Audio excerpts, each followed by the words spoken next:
할렐루야. 많이 더우시죠? 너무 덥습니다. 우리 좌우에 계신 분들과 한번 인사하겠습니다. 조금만 참으십시오. 서늘한 계절이 오고 있습니다. 별로 안 믿으시는 것 같은데 진짜입니다. 좀 있으면 이제 선선한 바람이 불고 이제 더위는 사라지고 이제 가을의 길목에 접어들 때가 있기 때문에 여러분들 절대로 희망의 끈을 놓지 마시고 가을까지 또 열심히 또 달려주시면 감사하겠습니다. 자, 오늘은 우리가 어디 말씀을 시작할까요? 잠언 말씀. 우리가 너무나도 잘 알고 있고, 이 잠언은 여러 가지 이제 설명할 게 참 많은데, 제가 이제 학생 때 그 교회 선생님에게 들었던 얘기 중에 하나는 뭐냐면, 그 한 달이 1일부터 31일까지 있잖아요. 그 선생님이 하셨던 얘기가 뭐냐면, 야, 너희들 어느 날 갑자기 성경을 읽고 싶으면 어디를 읽어야 될지 모르지 않느냐. 그런데 네가 그날 일어났는데 17일이다 하면 잠언 몇 장을 읽으라고 하신지 아세요? 너무 잘하시네요. 그러면 일어났는데 25일이면 몇 장 읽으면 돼요? 마지막 퀴즈. 일어났는데 31일이면 잠언 몇 장 읽으면 될까요? 그렇게 선생님이 설명해 주시면서 그 한 달 그 속에서 네가 성경을 어디를 읽어야 될지 모르면 잠언 말씀을 그 요일에 그 날짜에 맞춰서 네가 읽으면 된다. 그렇게 말씀해 주셨던 것이 기억이 납니다. 또 이 잠언에 이 잠자는 뭘까요? 누의 잠자일까요? 바늘 잠자일까요? 제가 질문을 하면 보통 답은 뒤에 있습니다. 이거 하지 말까요? 할까요? 하면 뭐가 답일까요? 그렇죠. 자, 여러분들 1번이 정답입니까? 2번이 정답입니까? 제가 다시 한번 퀴즈를 내겠습니다. 자, 잠언에서 이 잠자가 누의 잠자일까요? 바늘 잠자일까요? 그렇죠. 갑자기 여러분들이 영특해지고 막 IQ가 막 98을 넘어가고 있고 지금 엄청난 변화의 역사가, 기적의 역사가 일어나고 있습니다. 하나를 알려들었는데 뭐 열을 깨닫는 것처럼 막 답변을 잘 하셨는데, 이 잠자가 바늘 잠자, 바늘 잠자, 말씀 원자. 그러니까 우리를 콕 찌르시는 그런 사자 성어도 있죠. 정문일침.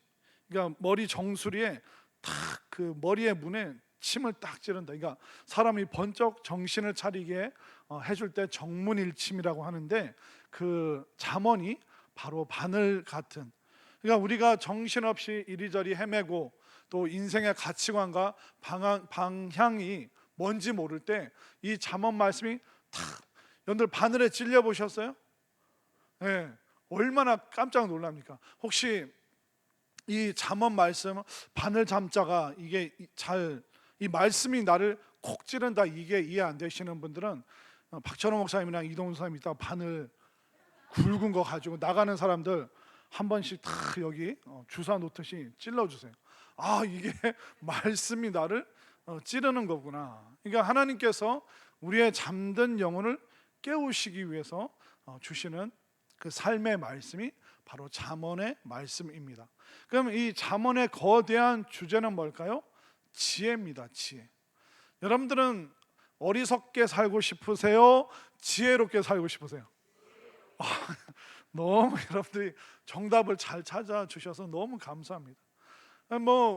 우리뿐만 아니라 세상 모든 사람들은 본인도 지혜로워지고 자녀들도 지혜로워지기를 원하죠. 그래서 사람들이 여러 가지 학교를 다니면서 배우기도 하고 지혜를 얻기 위해서, 또 책 독서를 통해서 또 지혜를 얻기를 원하고, 또 내가 전공하는, 또 내가 배워가는 것에 대가를 찾아가서 그분의 지혜를 받기를 원합니다. 왜냐하면 지혜는 우리의 삶을 한 단계 새롭게 만들어주고 우리가 더 나은 삶을 살 수 있도록 이끌어주기 때문에 모든 사람들은 지혜를 원합니다.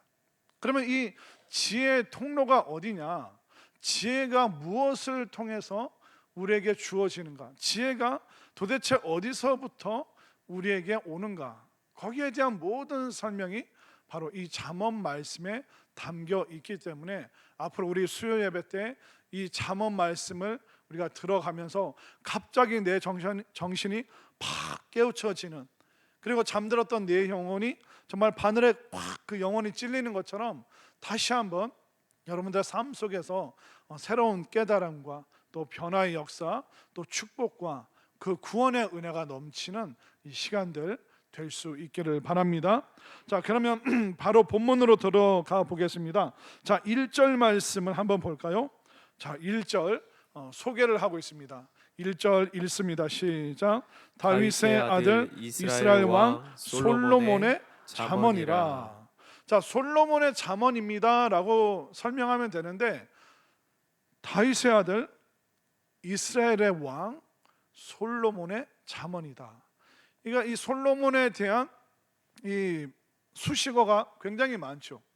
이 말은 이렇게 솔로몬에 대해서 다윗의 아들 이스라엘의 왕 이렇게 말하는 이유는 뭐냐면, 이 잠언에 대한, 이 잠언책에 대한 권위를 높이기 위해서 이스라엘 사람들이 가장 사랑했던 왕인 다윗 왕의 아들이니까 다윗도 너무 좋고, 다윗 왕의 그 후계자인 솔로몬도 너무 좋고, 이 말씀에 대한 어떤 친밀감, 또 이 말씀에 대한 권위를 설명하기 위해서 이스라엘의 왕이 바로 가장 우리가 존경했던 다윗 왕의 아들일 뿐만 아니라 지금 이스라엘의 왕인 솔로몬이 인생과 또 삶의 수많은 성공과 실패, 그 신앙의 모든 이야기를 마치 속담처럼 격언처럼 우리에게 주는 너무나도 놀라운 책이 바로 잠언이다. 이 권위를 설명하고 이 말씀의 그 친밀함과 강력함을 설명하기 위해서 다윗의 아들 솔로몬의 왕, 누구죠? 다윗의 아들 이스라엘의 왕 솔로몬이 바로 지은 책이 바로 잠언이다. 이게 얼마나 우리에게 놀라운 책으로 전달되었는가, 그것을 성경이 권위 있게 또 힘 있게 말해주고 있습니다. 그러면 솔로몬이 과연 지혜의 책인 이 잠언을 기록할 만한 자격이 있는 사람인가? 마땅히 솔로몬은 지혜의 언어를 사용하고 또 그 지혜를 모아서 우리에게 전달해 줄 만한 그 능력과 그 자격이 있는 사람이라는 것을 이미 성경은 잠언 2점부터 설명해 주고 있습니다. 자, 화면으로 열왕기상 3장 9절부터 10절 말씀, 우리 두 절의 말씀을 우리 한 목소리로 크게 읽겠습니다. 시작. 누가 주의 이 많은 백성을 재판할 수 있사오리까? 듣는 마음을 종에게 주사 주의 백성을 재판하여 선악을 분별하게 하옵소서. 솔로몬이 이것을 구하매 그 말씀이 주의 마음에 든지라. 아멘인가요?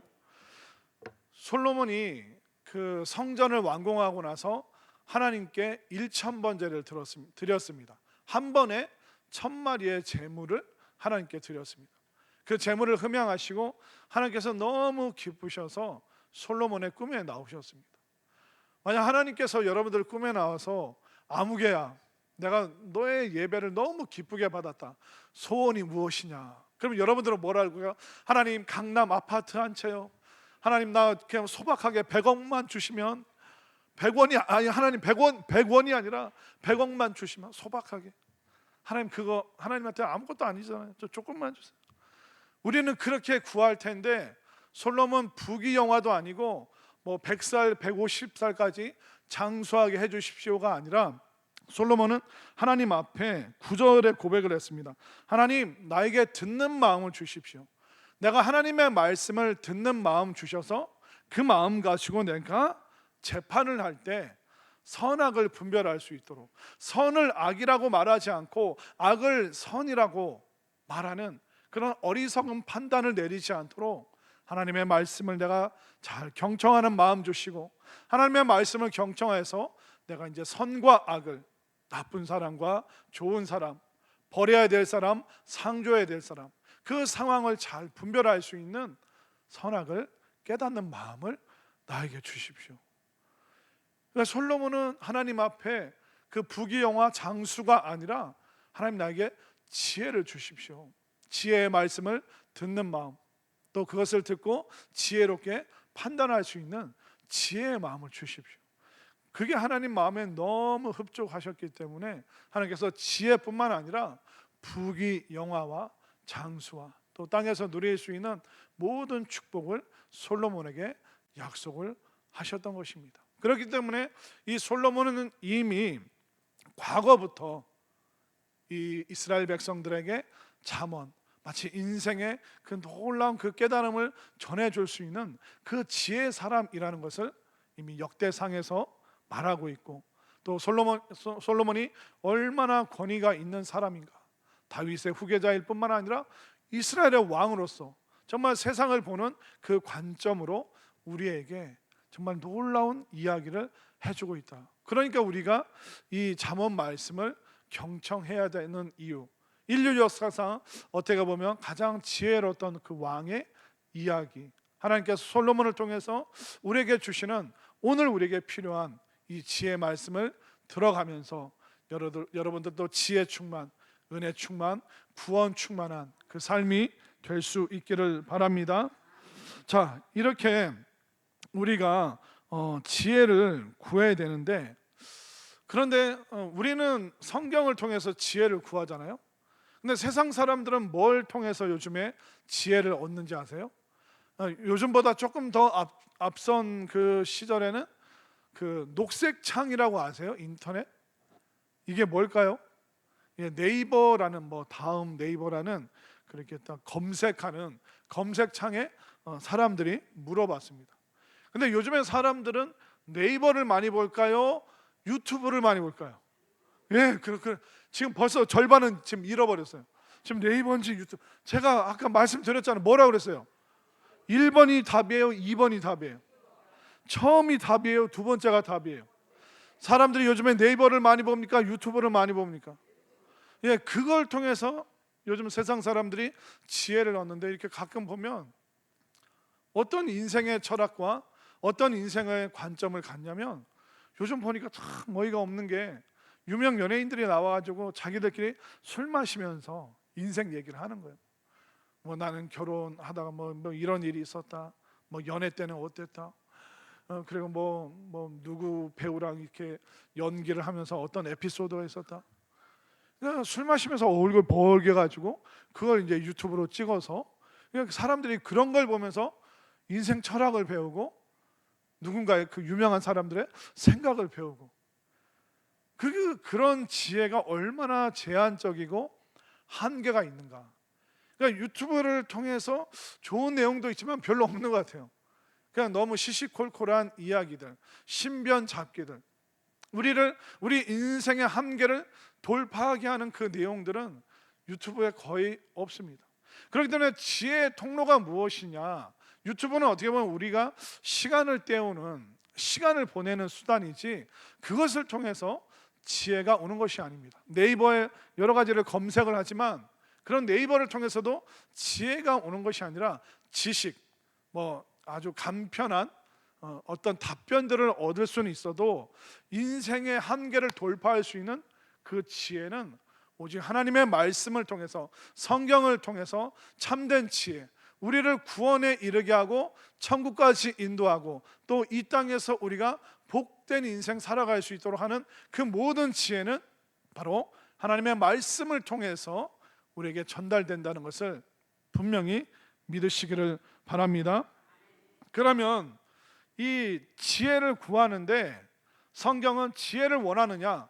그렇다면 잠언을 너희들에게 주겠다. 그러면 이 잠언 말씀은 누구에게 필요할까요? 잠언 말씀은 분주하게 사는 사람, 바쁘게 사는 사람들, 정신없이 살아가는 사람들에게 다. 그러니까 정신없는 사람들이 뭘 차려야 돼요? 정신을 차려야 돼요. 정신이 없으니까. 그러니까 정신 차리려면 하나님의 말씀으로 확 그 영혼을, 그 마음을, 생각을, 인생 철학을 확 꿰뚫어야 되는 겁니다. 왜냐하면 우리가 너무 현대인들이 바쁘게 살아요. 그러니까 바쁜데 뭐까지 바쁘냐면 생각도 바쁘고 마음도 바쁘니까 분주하긴 분주한데 내가 왜 사는 거지? 내가 뭘 위해서 살아가는 거지? 내가 이렇게 정신없이 바쁜데 지금 내 인생의 방향이 맞나? 이거 생각할 겨를 없이 그냥 눈 뜨자마자 그냥 아이고 피곤해, 아이고 피곤해, 아이고 레모나씨 하나 먹고 출근해, 그 비타민 털어놓고, 또 젊은 분들은 아이고 피곤해, 아이고 피곤해 일어나가지고 뭐 카페인 충전 뭘로 합니까? 커피. 제가 서울에 있을 때 그 여자 신방 전도사님들이 계셨어요. 근데 그 중에 어떤 무슨 여자 전도사님이 계셨는데 아침에 그 사무실 오면서 이만한 그 보험 텀블러라고 하나요? 그걸 들고 아이고 목사님 안녕하세요. 아이고 안녕하세요. 아우 피곤해 막 그러고 들어와요. 그러면서 이제 커피를 쭉 마시는데 커피 얘기를 해주시는데 자기는 아침에 오면서 교회 앞에 있는 커피숍에 들러서 샷을 4개를 추가를 한대요. 보통이 투샷이거든요. 근데 거기에다 그 까만 액체를 몇 번을 더 넣는다고요? 4개를 더 넣어요. 그래서 다들 괜찮냐고, 그 심장이나 뭐 그런 쇼크 오는 거 아니냐 했더니 자기는 막 진짜 너무 피곤하면 투샷을 추가하는데 오늘은 너무 피곤해서 4샷, 샷을 4개를 추가해서 벌컥벌컥 마시는 거예요. 이게 단순히 어떤 뭐 여자 전도사님만의 얘기일까요? 오늘날 현대인들이 얼마나 피곤합니까? 피곤한데 정신없이 사는데 아이들도 막 공부로 학교로 학원으로 내몰리는데 왜 그렇게 열심히 사는 겁니까? 인생의 궁극적인 목적이 뭐길래 그렇게 열심히 달려서 그 종착지가 어딘데 그렇게 현대인들이 이렇게 분주하게 살까요? 그렇기 때문에 정신없이 사는 사람들이 뭘 놓쳐요? 뭘 놔버려요? 정신을 놓고 사는 거예요. 옆에 분과 인사하겠습니다. 정신 차리십시오. 정신 놓지 마십시오. 그러니까 우리가 생각해 보세요. 바쁘잖아요. 분주하잖아요. 해야 될 거, 처리할 일이 얼마나 많아요. 근데 왜 사냐 말이죠. 왜 그렇게 분주하냐 말이죠. 왜 이렇게 바쁘냐 말이죠. 도대체 인생이 뭐길래 그렇게 살아가는가? 그렇기 때문에 이 잠언 말씀은 왜 사는지, 아니 정신없이는 사는데 왜 사는지 모르는 사람들에게 인생이 무엇인지, 인생이 어디서 와서 어디로 가는지 그 모든 것을 알려주기 때문에 우리는 잠언의 말씀을 반드시 봐야 된다는 것입니다. 그래서 이제 오늘 잠언 말씀을 통해서 이제 지혜에 대해서 말씀드리는데 오늘 본문에서만 지혜가 6가지가 있습니다. 지혜가 몇 가지라고요? 6가지. 그러니까 우리는 뭐 지식, 지혜 좀 차이가 있죠. 근데 지혜는 그냥 뭐 좀 똘똘하고 뭐 남들보다 좀 기발한 거, 좀 더 깊이 있는 거, 그런 거 생각하는데 이 잠언에서는 오늘 짧은 본문 안에서 무려 6종류의 지혜가 있다. 그러니까 우리 인생에 얼마나 많은 지혜가 우리를 감싸고 있는가, 또 성경 안에 얼마나 이 지혜의 보화가 깊고 많이 숨겨져 있는지 오늘 우리들에게 알려주고 있습니다. 그래서 우리는 지혜라는 단어 하나밖에 없어요. 근데 성경에서는 무수한 지혜와 동일한 히브리어 표현들, 그 하나님의 그 마음속에 있는 지혜가 얼마나 세밀하고 섬세한지 오늘 말씀을 통해서 6가지의 지혜를 좀 간략하게 좀 살펴보도록 하겠습니다. 자, 모호한 지혜가 아니라 명확한 지혜. 자, 2절 말씀을 한번 볼까요? 자, 2절 말씀 함께 읽겠습니다. 시작. 이는 지혜와 훈계를 알게 하며 명철의 말씀을 깨닫게 하며. 자, 이는 지혜와 할 때 지혜는 뭐냐면 따라하세요. 호크마.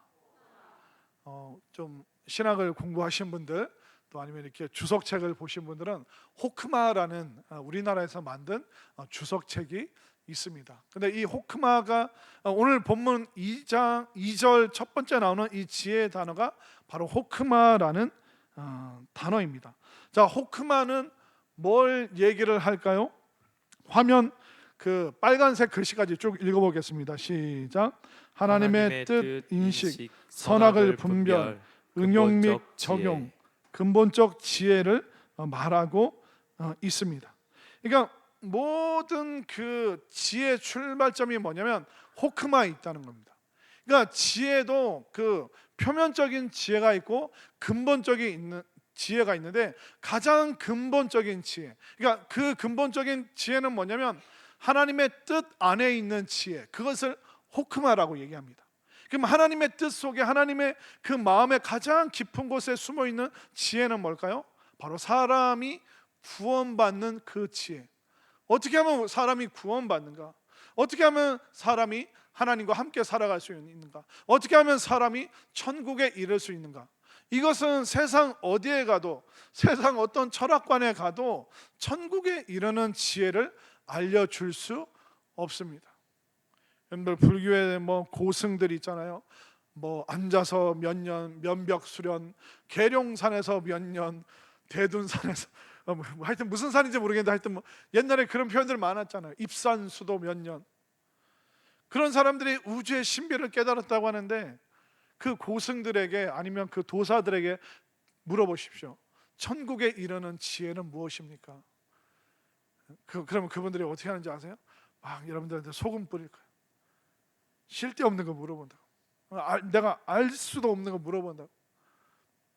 그리고 고승들은 공수래 공수고 뭐 색증시공 뭐 물은 물이요 산은 산이로다. 그러니까 할 말이 없으니까 그냥 애매모호하게 그럴듯하게 말을 해버리는 겁니다. 그런데 지혜는 뭡니까? 정확하게 진단하고 처방하는 거죠. 이 사람이 여기 아프니까 이거 먹어야 됩니다. 이 사람이 여기 아프니까 수술해야 됩니다. 그렇게 명확하게 나와야 되는 게 지혜라는 거예요. 사람이 죽고 사는 거, 구원받는 거, 여기에 대해서 모호하게 얘기했다는 큰일 나는 겁니다. 만약 여러분들이 병원 가서 선생님 배가 너무 아파요. 배가 왜 이렇게 아플까요? 그러면 의사 선생님이 그거야 저도 잘 모르죠. 이러면 그분에게 여러분들 생명을 맡길 수 있나요? 그러니까 죽고 사는 문제는 모호하면 안 되는 겁니다. 명확하고 정확해야 되는 겁니다. 그러니까 호크마, 이건 표면적인 지혜가 아니라 그냥 뭐 처세술이 아니라, 이 호크마는 가장 근원적인 지혜, 하나님께서 우리를 구원하시고자 하시는 그 뜻이 담겨 있는 그 지혜를 바로 호크마라고 이야기를 하는 것입니다.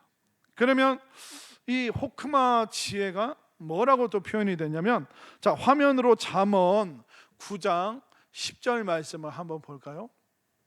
이 호크마가 우리를 이쪽으로 인도합니다. 9장 10절 시작. 여호와를 경외하는 것이 지혜의 근본이요. 자, 여호와를 경외하는 것. 경외가 뭡니까? 하나님의 존재를 두려워하면서도 가까이 하고 싶은 마음. 그러니까 그 하나님의 존재를 알고 하나님이 어떤 분이신가, 그것을 알게 되는 그 마음이 바로 호크마, 바로 하나님의 창조주시구나, 하나님이 전능자시구나, 또 하나님께서 우리를 또 이 땅을 심판하시는구나, 그 두렵지만 가까이 하고 싶은 그 하나님을 알아가는 것, 여호와를 경외하는 것, 하나님을 깨달아가는 것, 이것을 바로 호크마.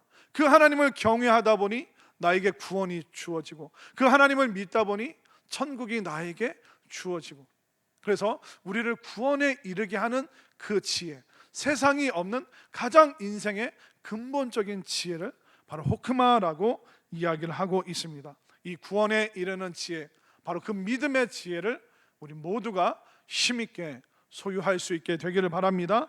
자, 두 번째 지혜를 뭐라고 말하냐면 명철이라고 얘기를 합니다. 자, 2절 말씀을, 오늘 본문 2절 말씀, 막 제가 지금 PPT를 수십 개를 드려가지고 정신이 없으실 텐데 정신 바짝 차리고 잘 따라오시면 2절 말씀 다시 한번 읽겠습니다. 시작. 이는 지혜와 훈계를 알게 하며 명철의 말씀을 깨닫게 하며. 이 명철이 뭐냐면 비나라는 히브리어입니다. 자, 그러면 그 비나, 명철, 그 뒤에 빨간 글씨까지 2번 읽어보겠습니다. 시작.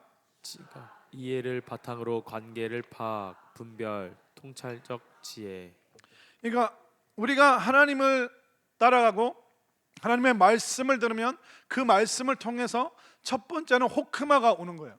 우리를 구원에 이르게 하는 지혜가 오죠. 그 다음에 따라오는 게 뭐냐면 통찰하는 지혜. 이 통찰력이 뭘까요? 이것과 이것이 연결이 되는 겁니다.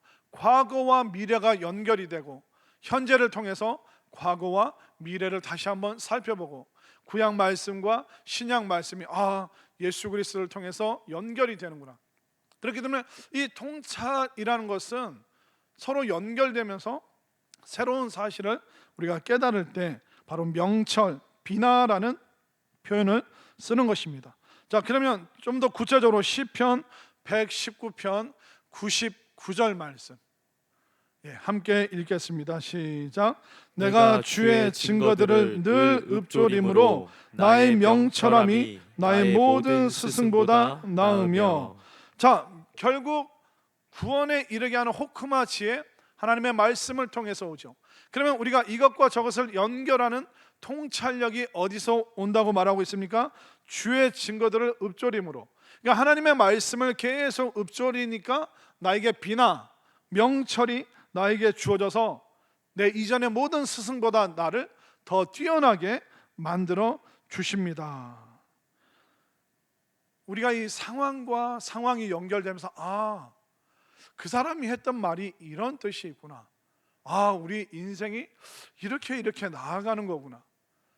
그러니까 우리가 삶을 보면서, 사람을 보면서 뭔가 인생이 이런 거구나. 여러분들, 우리는 사람은 우리가 의존해야 될 존재입니까? 사랑해야 될 존재입니까? 예, 그렇죠. 너무 다음에 이제 좀 이렇게 어렵게 좀 퀴즈를 내야겠어요. 너무 제가 쉽게 내가지고.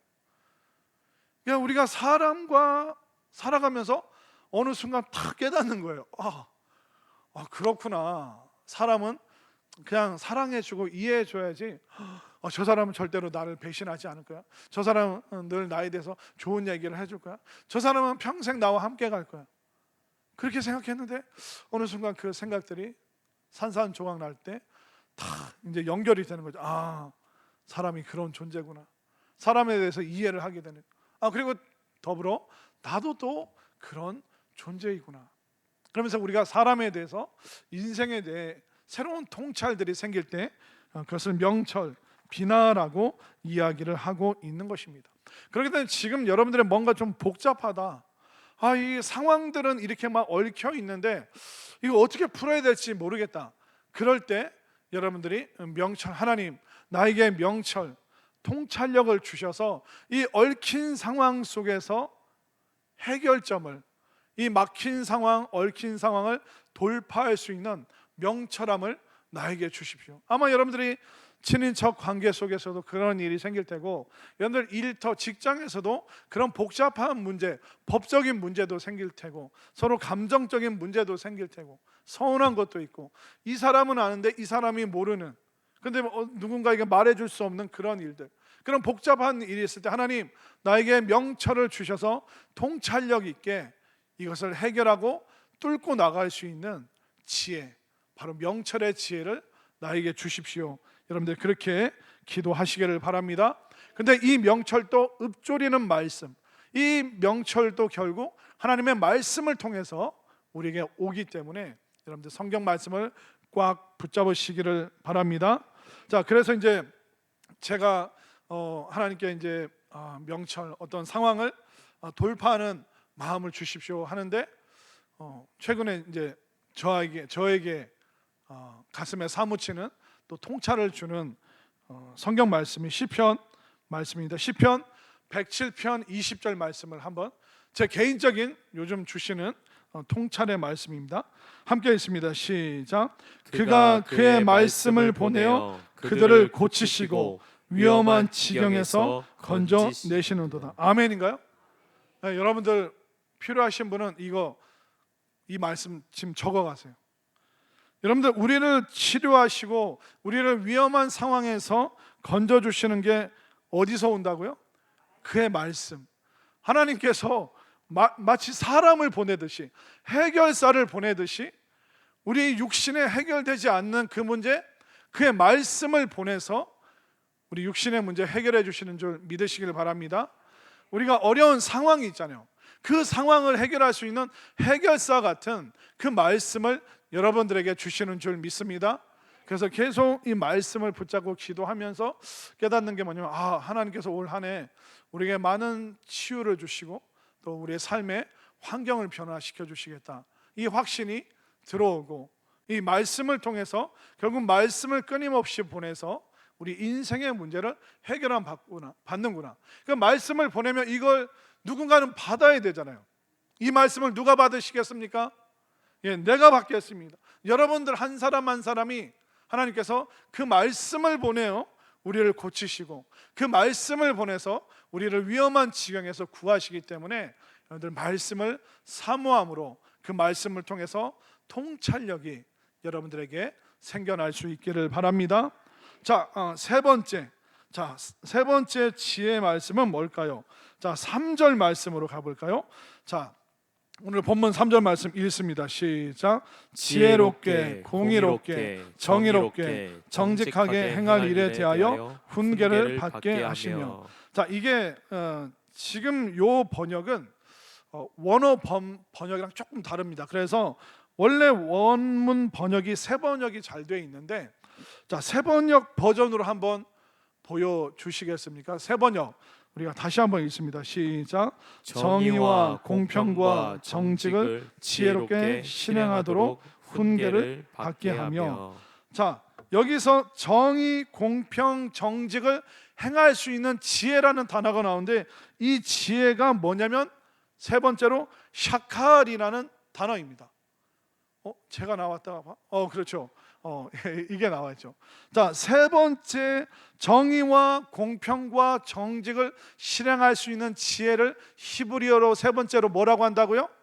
샤칼이라고 말합니다. 이 샤칼은 뭡니까? 그 맨 밑에 줄 읽습니다. 시작. 형통하게, 신중하게, 지혜롭게 행하다. 성취적 지혜. 이것은 형통케 하고 성취시켜주는 그 지혜. 우리가 뭔가 이루고 싶은 게 있잖아요. 그것을 이룰 수 있도록 하는 그 지혜의 힘이 바로 샤칼이라고 얘기를 합니다. 이 말씀이, 이 샤칼이라는 단어가 어디에서 쓰였냐면 여호수아 1장 8절 말씀. 방송실 정신 없으신데, 여호수아 1장 8절 읽습니다. 시작. 이 율법책을 내 입에서 떠나지 말게 하며 주야로 그것을 묵상하여 그 안에 기록된 대로 다 지켜 행하라. 그리하면 내 길이 평탄하게 될 것이며 내가 형통하리라. 아멘인가요? 그러니까 형통, 샤칼, 그러니까 지혜, 명철, 샤칼. 이 샤칼은 뭡니까? 형통, 성취하고 이루도록 하는, 그러니까 우리가 풍성한 삶을 살 수 있도록 하는, 그러니까 우리가 보편적으로 생각하는 그 지혜가 바로 샤칼인데, 이 샤칼이 어디서 오느냐? 바로 내 입에서 율법책을 떠나지 말게 하라. 결국 지혜도 명철도 형통케 하는, 성취케 하는 샤칼도 다 하나님의 말씀에서 나온다. 이 솔로몬이 철저하게 이걸 깨달았기 때문에 그는 이 모든 성경의 말씀이 우리에게 총천연색의 그 지혜를 주고 있다라고 말하고 있는 것입니다. 그렇기 때문에 이루어지도록 하는 지혜. 어떤 사람은요 안 되게 하는 사람이 있어요. 근데 어떤 사람은 되게 하는 사람이 있어요. 우리는 어떤 인생을 살아야 됩니까? 안 되게 하는 사람이 되어야 됩니까? 되게 하는 사람이 되어야 됩니까? 그렇죠. 아직 제가 함정을 파지 않았어요. 여러분들에게 아직은 훈련 기간이기 때문에. 그러니까 사람을 보면 자꾸 안 되게 하는 사람이 있어요. 목사님 그건 이래서 안 되고 저건 저래서 안 되고. 부부간에도 어때요? 부모 자식 간에도 어때요? 가끔 아이들이 뜬금없이 막 허황된 꿈을 얘기할 때가 있잖아요. 그러면 허황된 꿈을 얘기하면 우리 부모님들은 뭐라 그래요? 그러지 말고 그냥 교사하고 그냥 공무원 해라. 그냥 직장 생활 해라. 헛된 꿈 꾸지 마라. 아빠 나는 우주 비행사가 되고 싶어. 쓸데없는 소리 하지 말고 빨리 숙제나 해라. 우리는 때로는 뭐 물론 애들에게 현실도 알려줘야 되겠지만 자꾸 안 되는 쪽만 얘기할 때가 참 많습니다. 그런데 어떤 분들은 되게 하는, 여러분들 만약 자녀들이 엄마 아빠 나 우주 비행사가 되고 싶어요 하면 뭐라고 하면 돼요? 해. 할 수 있으면 해봐. 그 쉬운 게 아니거든요. 근데 그걸 열심히 하다가 또 그가 새로운 인생의 방향을, 또 새로운 인생의 길이 또 옆으로 가지치기 하면서 또 앞으로 나아가게 되는 것이죠. 근데 우리는 너무 많은 한국 사람들이 자꾸 안 되는 쪽을 얘기를 합니다. 이래서 안 되고 저래서 안 되고. 그러나 안 되는 상황 속에서도 그것을 되게 하는 사람들이 있죠. 여러분들이 되게 하는, 성취케 하는, 형통케 하는 이 샤칼의 지혜를, 그 마음을 여러분들이 소유할 수 있게 되기를 바랍니다. 저도 이제 군 생활을 해보면 그 여러 이제 행보관도 계시고 보급관도 계시고 수송관도 계시고, 물론 소대장, 중대장, 대대장 이게 많이 있는데, 그러니까 실무적인 뭐 어떤 작업을 할 때는 행보관, 보급관, 수송관 뭐 이런 좀 실무적으로 일을 하시는 상사, 중사, 하사 이런 분들이랑 이야기를 합니다. 근데 제가 이제 청남대에 있었거든요. 거기서 이제 근무를 하면서 이게 가끔 이렇게 작업을 해서 뭐 시멘트 뭘로 이렇게 작업을 할 때가 있어요. 그러면 이렇게 막 이렇게 큰 원통형을 받칠 수 있는 시멘트, 이 전문 용어로 건축학 전문 용어로 공구리라고 합니다. 이 공구리를 쳐야 되는데, 이 무거운 그 철로 된 통을 올려서 균형을 맞출 수는 없고 이거를 어떻게 하지? 그래서 이제 하사 중사분들 또 이제 또 막 이렇게 같이 일하는데 이거 어떻게 해야 되지? 그냥 무거운 거를 이거 막 기중기를 들어서 이렇게 올려야 되는 그런 걸 받칠 수 있는 걸 뭘 만들어야 되는데, 이게 뭔가 이게 균형이 안 맞으면 이상하잖아요.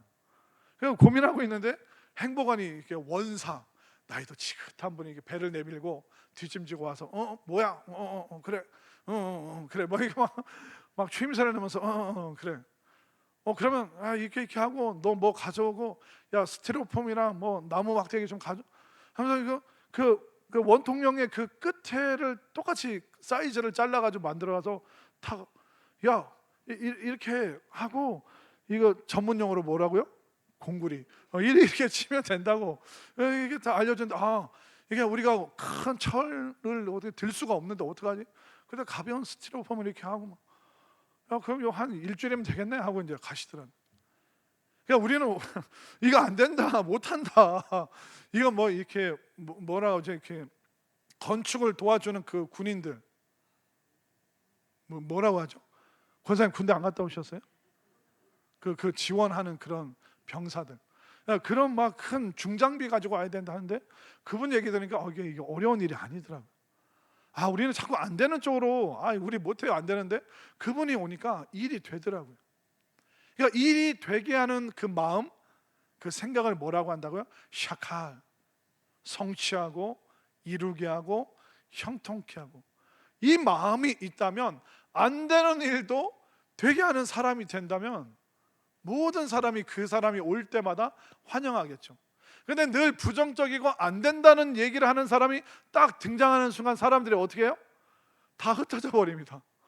저 사람만 만나면 부정적인 얘기를 하고 안 된다 그러고, 그러면 아무도 그 곁에 있지 않는 것이죠. 그런데 이 샤칼, 형통케 하는, 성취케 하는 지혜도 어디서 올까요? 바로 말씀에서 온다라고 분명히 오늘 기록하고 있습니다. 다시 한번 여호수아 1장 8절 말씀, 여호수아 1장 8절 있습니다. 시작. 이 율법책을 내 입에서 떠나지 말게 하며 주야로 그것을 묵상하여 그 안에 기록된 대로 다 지켜 행하라. 그리하면 내 글이 평탄하게 될 것이며 내가 형통 샤칼하리라. 아멘인가요? 결국 모든 지혜는 말씀으로 오는구나. 호크마도 구원받는 지혜도, 그리고 비나 명철의 지혜도, 그리고 샤칼 형통케 하는 지혜도, 이 율법의 말씀을, 기록된 말씀을 묵상하고 그냥 생각으로만 성경을 생각하는 것이 아니라 진짜 그것을 행해보고 그것을 직접 경험해보고 하나님 말씀대로 실행해보고 기도하라 하시면 기도하고 묵상하라 하면 그것을 읊조리고 그걸 하다 보면 내가 안 되는 사람이 아니라 되는 사람으로 변화된다고 분명히 성경은 여호수아에게도 솔로몬에게도 이 말씀을 그리고 오늘을 살아가는 우리에게도 동일한 이 샤칼의 지혜가 차고 넘칠 수 있게 되기를 바랍니다. 자, 네 번째 4절로 가볼까요? 자, 4절 말씀 우리 함께 읽겠습니다. 시작. 어리석은 자를 슬기롭게 하며 젊은 자에게 지식과 근신함을 주기 위한 것이니. 자, 네 번째는 슬기롭게, 슬기를 말하는데 자, 4절에 슬기 앞에 뭐가 있냐면 어리석은 자라는 표현이 있죠. 그러니까 어리석은 자를 슬기롭게 한다라고 하는데 이 어리석다는 게 뭐냐면 열려 있다. 뭐에 열려 있냐면 속임수에 열려 있다. 다른 말로 하면 무방비 상태의 사람, 속임수에 열려 있고 무방비 상태로 당하는 그 사람을 슬기롭게 하는 것이 지혜다라고 말하고 있습니다. 무방비 상태로 속는 사람들 얼마나 많습니까? 가끔 이렇게 TV에 보면 전화를 받는데 수화기 너머에서 뭐라고 합니까? 안녕하십니까? 아무개씨, 저는 검찰청의 몇 호실의 무슨 검사입니다. 선생님께서 귀하가 무슨 그 은행 통장 뭐에 연루가 되셨는데 혹시 대전에 사시는 이동영 씨를 아십니까? 뭐 그러면서 이동영 씨가 당신의 명의로 그 통장을 서울에서 개설했는데 더 할까요? 이 레파토리 다 아시잖아요. 그러니까 어리석다는 게 뭐냐면 속이는 사람에게 무방비 상태로 열려 있는 사람. 신천지가 와서 기존 교회는 다 타락했다, 다 나쁘다, 거기는 구원받는 지혜 없다, 우리는 재림 예수님을 몰래 모시고 있다, 가볼래? 한번 가볼까요? 가볼까요? 이게 뭡니까? 어리석은 사람, 속임수에 열려 있고 무방비 상태로 살아가는 사람. 그 사람에게 하나님이 뭘 주신다고요? 슬기. 네 번째, 화면으로 네 번째 슬기를 아름이라고 이야기를 하고 있습니다. 자, 슬기, 이 아름이 뭘까요? 읽겠습니다. 시작. 영리하게 상황을 파악하고 지혜롭게 행동, 대응적 지혜. 네, 영리한 거. 그러니까 좀 우리식으로 안 좋게 말하면 꾀라고 얘기하죠. 근데 이 슬기라는 것은 굉장히 영리한 것입니다. 그 상황을 보고 말을 들으면서 잘 분별하면서 대응을 하는 거죠. 저에게 그렇게 부정적인 얘기 하지 마십시오. 안 된다는 얘기를 자꾸 하지 마십시오. 우리는 되고 할 수 있고 우리는 돌파할 수 있습니다. 이렇게 말하는, 그러니까 신천지, 여호와의 증인, 뭐 JMS가 와도 그런 이야기들에 넘어가지 않고 속지 않고, 당신 신천지죠? 당신 안상홍 그 뭐 하나님의 교회 사람이죠? 저를 그런 식으로 미혹하지 마십시오. 나는 예수님 안에서 내 신앙은 절대로 흔들리지 않고 내 신앙은 견고합니다. 오이, 소금을 막 뿌리면 돼. 물러가라, 물러가라. 그게 바로 어리석은 자가 슬기로워지는, 아름이 되는 슬기가 그 사람에게 생기는 거죠. 파악하고 지혜롭게 행동하고 지혜롭게 잘 대응하는, 이것이 오늘날 얼마나 필요합니까? 오늘날 우리를 미혹하는 일들이 얼마나 많습니까? 우리 아이들을 혼란스럽게 하는 일들이 얼마나 많습니까? 우리 어른들도 여기 옥장판 사신 분들 많죠. 이게 무료 티켓 주면서 어르신 오시면 이게 고추장도 드리고 뭐 연예인 노래도 하고요. 어르신 오세요. 어머, 고추장 준대. 순창 찹쌀 고추장 준대. 그럼 동네 할머니들 데리고 같이 가잖아요. 그러면 1시간 2시간 공연 다 끝나고 나서 손에 뭐 들고 나와요? 옥장판 들고 오잖아요.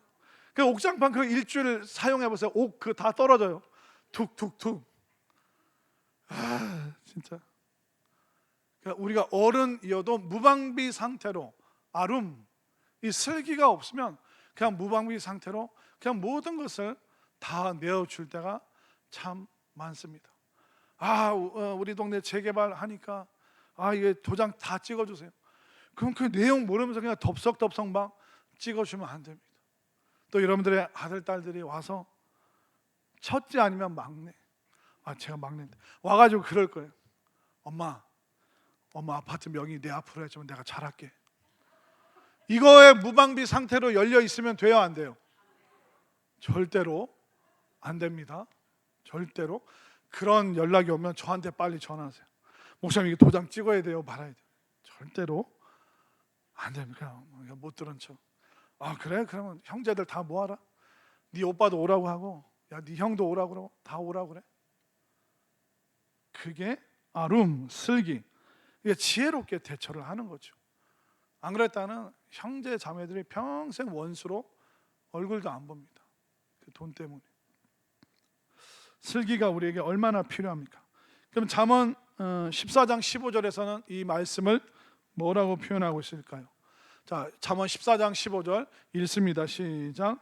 어리석은 자는 온갖 말을 믿으나 슬기로운 자는 자기의 행동을 삼가느니라. 그러니까 어리석은 사람은 아무나 하는 말을 다 믿는다는 거예요. 안 좋은 사람들이 여러분들에게 와서 미운 얘기를 할 수도 있어요. 목사님에 대해서 부정적인 얘기를 할 수도 있습니다. 우리 교회는 이래서 안 돼. 그런 말을 그냥 여러분들 그냥 가감 없이 들으면 안 돼요. 집사님, 권사님 그런 말 하지 마세요. 그렇게 말하지 마세요. 그렇게 여러분들이 대응할 수 있는 이 아룸, 슬기가 있기를 바랍니다. 또 여러분들의 가족들이 우리는 지질이 복도 없어. 우리는 계속 힘들 거야. 우리는 계속 가난할 거야. 우리는 행복하지 않을 거야. 그런 말에 여러분들의 마음을 그냥 주지 마십시오. 당신 그런 말 하지 마. 우리는 그럴 사람이 아니야. 우리는 하나님께서 주시는 이 말씀이 우리에게 와서 우리를 고치고, 그 말씀이 우리를 축복할 거야. 그 말씀이 우리를 살려주고, 그 말씀이 우리 가정을 회복시켜 줄 거야. 이렇게 여러분들이 아룸, 슬기로 여러분들이 대응할 수 있기를 바랍니다. 관련 말씀 잠언 22장 3절 말씀 시작. 슬기로운 자는 재앙을 보면 숨어 피하여도 어리석은 자는 나가다가 해를 받느니라. 그렇기 때문에 무대포로 사는 게 그게 믿음으로 사는 게 아닙니다. 그러니까 우리가 지혜롭게 살아야 되는 거예요. 그러니까 무턱대고 덮어놓고 하는 것을 믿음이라고 생각하는데 아닙니다. 우리는 지혜로워야 되는 거예요. 그러니까 믿음과 함께 지혜가 같이 가야죠. 그러니까 지금 우리가 나아갈 때인가 잠시 기다려야 될 때인가, 이건 분별을 해야 되는 거죠. 지금 내가 말을 해야 될 때인가, 말을 하지 말아야 될 때인가, 지금 우리가 그 일을 해야 될 때인가, 아니면 그 일을 잠시 후에 좀 보완한 후에 해야 될 것인가. 그러니까 일할 때, 말할 때, 갈 때 안 갈 때, 이거를 우리가 분별하는 것을 슬기, 아룸, 지혜라고 이야기를 하는 것입니다. 지혜가 없으면 어떻게 될까요? 시행착오를 너무 많이 겪는 거예요. 너무 많은 환난을 겪다가 인생이 이런 거구나. 그렇게 하면 우리가 너무 많은 출혈을 한 상태에서 지혜를 얻기 때문에 굉장히 우리 그때는 지혜를 활용할 힘도 다 빠지게 되는 거예요. 그렇기 때문에 시행착오를 줄이기 위해서 어떻게 됩니까? 하나님 말씀 속에 있는 그 지혜를 통해서 우리가 슬기로워지는 것이, 시행착오 안 할 수는 없지만 그래서 최대한 줄이고 덜 피해를 입고 더 복된 삶으로 갈 수 있기 때문에 여러분들 슬기로운 사람이 되기를 바랍니다. 근데 저는 착하기만 한 사람은 싫어해요. 이해가 되세요? 제가 가끔 그런 얘기하는데 이해를 못 하시는 분이 있는데, 여러분들 그렇게 말씀드리고 싶어요. 여러분들 착하게 살면 불행해집니다. 에? 그게 무슨 말입니까, 목사님? 여러분들 착하게 살잖아요? 그럼 어떻게 되는지 아세요? 사람들에게 여러분들이 이용을 당할 겁니다. 이용당하면서도 억하심정이 있는데 난 착해야 돼. 착해야 돼. 그래, 나는 대학 못 가도, 나는 공장 가서 일해도 내 동생들 다 뒷바라지해야지. 그래서 50, 60대에서 다 큰 애들한테 야, 나 좀 전셋집을 옮겨야 되는데 1,000만 원만 보태달라고. 그럼 동생들이 아이고 누나 그동안 우리 위해서 고생했으니 1,000,000원이 뭐야? 내가 2,000,000원 줄게. 동생이 그럴까요? 아니면 전화를 딱 끊어버릴까요? 여러분들 주변에서 엄청 봤잖아요. 그러다 그 누나가 화를 내잖아요. 동생들이 뭐라고 하는지 알아요? 누나는 교회 다니니까 착한 사람인 줄 알았는데 이런 사람인 줄 몰랐다고. 평생 착하게 살았는데 말년에 가서 나쁜 사람이 되는 거예요. 착하게 살면 어떻게 돼요? 불행해지는 거예요. 그러니까 첫 번째는 뭐냐면 착하게 살지 말고 말하면서 살세요. 동생들한테 생색도 좀 내고, 내가 너 업고 다닌 거 기억나냐? 내가 너 똥기저귀 가는 거 기억나냐? 니네 고등학교 보내려고 누나가 고등학교도 못 가고 공장 다닌 거 아니야? 그냥 말하면서 살아야 돼. 속상하면 속상하도 말을 해야 돼요. 아프면 아프다고 얘기하고, 눈물 날 것 같으면 눈물 난다고 얘기를 해야 돼요. 착하게 살면 불행해지기 때문에 뭐 하면서 살아가요? 말하면서 살아야 돼요. 동생들이랑 계속 소통하면서 정말 누나가 우리 엄마보다 낫다, 우리 아빠보다 낫다. 말 안 하면 미안하지만 사람들은 몰라줘요. 아무도 몰라줍니다. 착하게만 살지 말고 여러분들 말하면서 살아가시기 바랍니다. 또 여러분들 착하게만 살지 말고 슬기롭게 살아가시기를 바랍니다. 왜냐하면 착한 사람은 계속 퍼주려고 그래요. 도와주려고 그래요.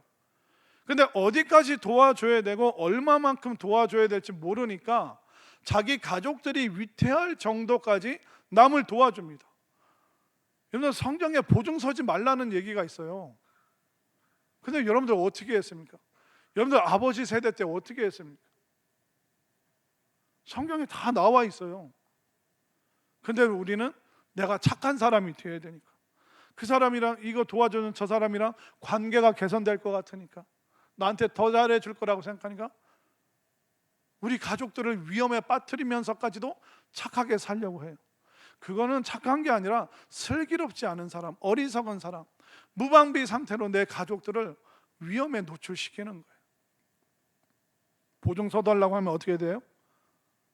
저한테 전화를 하셔야죠. 야, 다른 방법이 있을 거야. 동생아, 다른 방법이 있을 거야. 우리 기도하자. 다른 방법이 있을 거야. 착하게 살면 불행해지고요, 말 안 하고 살면 불행해집니다. 슬기롭지 않게 착하면 가족들을 온통 위험한 불구덩이에 집어넣는 거랑 똑같습니다. 착한 사람에게는 뭐가 필요해요? 슬기로움이 필요하다. 반드시 명심하시길 바랍니다. 저는 다 말해줬어요. 나중에 와서 목사님 제 막내 딸한테 도장 찍어줬는데 잘했죠? 아까 다 얘기했어요. 네? 다 말씀드렸습니다.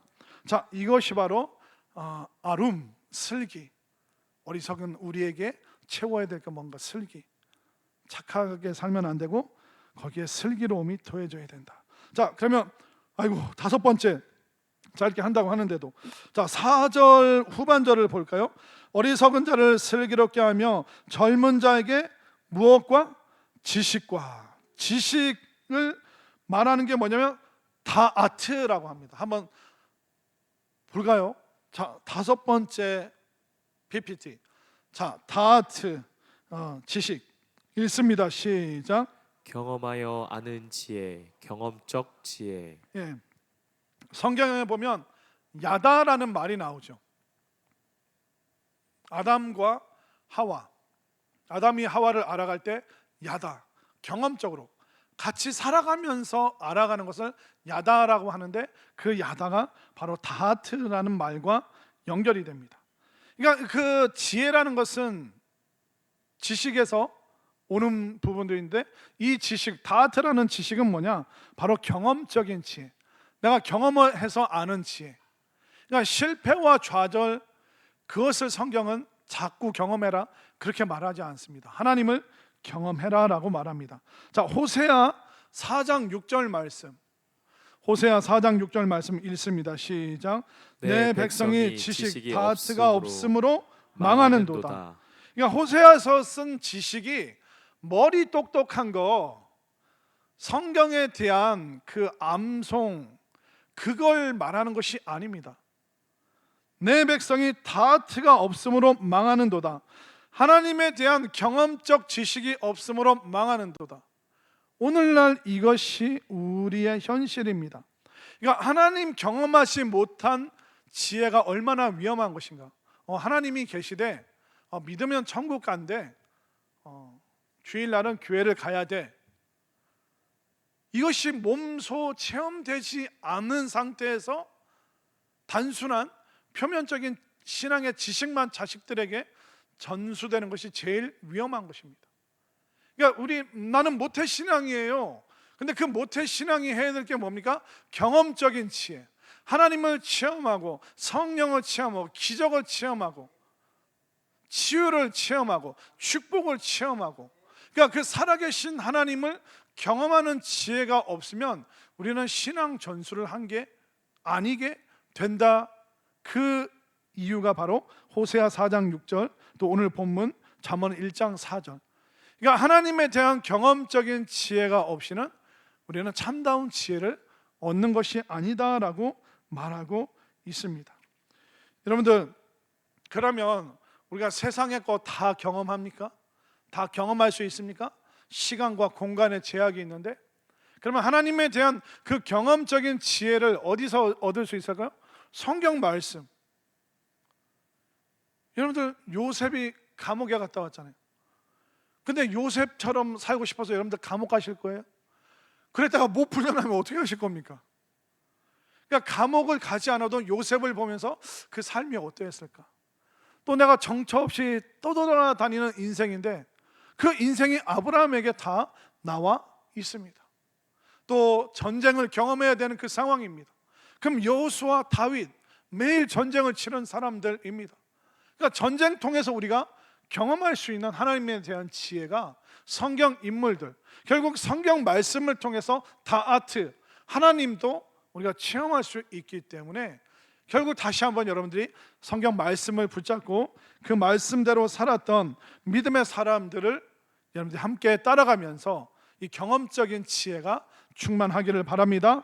자, 마지막 6번째, 여기까지만 하겠습니다. 마지막 6번째, 4절 맨 끝에 보면, 오늘 본문 4절 끝에 보면 젊은 자에게 지식과 근신함을 주기 위한 것이니, 근신함을 6번째 마지막 표현으로 히브리어로 뭐라고 말할까요? 메심마가 근신함인데, 자, 설명 읽겠습니다. 시작. 감정에 휩쓸리지 않는 신중함, 계획적 지혜. 우리는 감정과 충동만 앞설 때가 많습니다. 특별히 이 초반에서는 젊은이들에게 해주는 얘기예요. 여기도 마음은 젊은이들이잖아요. 그러니까 우리 모두에게 주시는 말씀이에요. 그러니까 충동적이고 감정적으로만 사는 것이, 그게 열정적으로 사는 것이 아닙니다.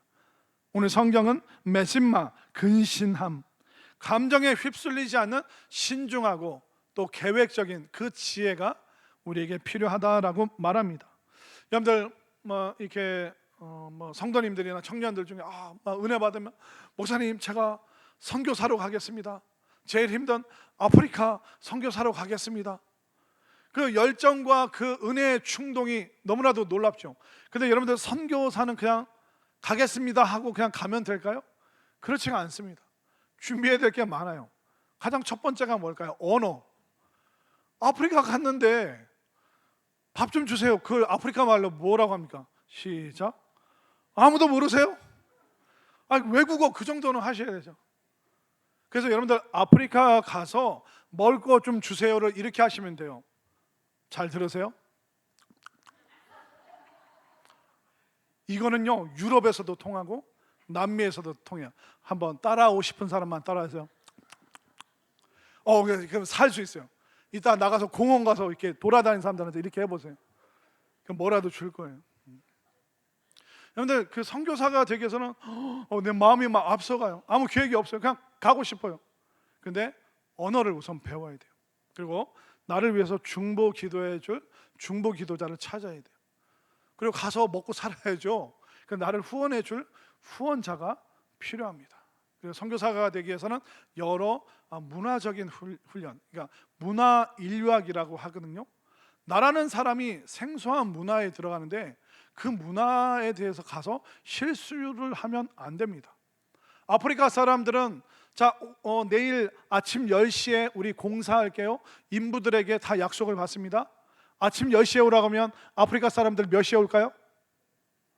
낮 2시나 오후 3시쯤에 나타난대요. 선교사님들은 미쳐버리려고 하신대요. 10시에 다 세팅해놓고 그 건축 전문 용어 뭐라고 그러죠? 시멘트? 공구리. 그거 칠려고 다 했는데 10시, 11시, 12시. 야, 니네 왜 이제 왔어? 그랬더니 아니 점심은 먹고 와야지. 10시에 오기로 약속했잖냐. 아, 그건 어제 약속한 거고 오늘 또 집에 있다 보니까 좀 피곤해서 늦게 일어났고 밥은 먹고 와서 해야지. 와서도 열심히 안 한대요.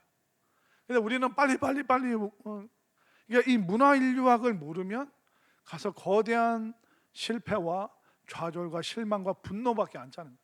그렇기 때문에 우리가 단순히 감정의 충동에만 따라서 사는 것이 아니라 우리가 감정에 휩쓸리지 않는 신중함, 그것을 메신마, 근신함이라고 이야기를 하는 것입니다.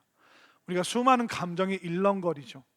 근데 그것을 계획 속에서, 지혜 속에서 그 감정을 계속 끌고 가야지, 한번 확 하고 사라지는 것은, 지속하지 못하는 불은 크게 쓸모가 없습니다.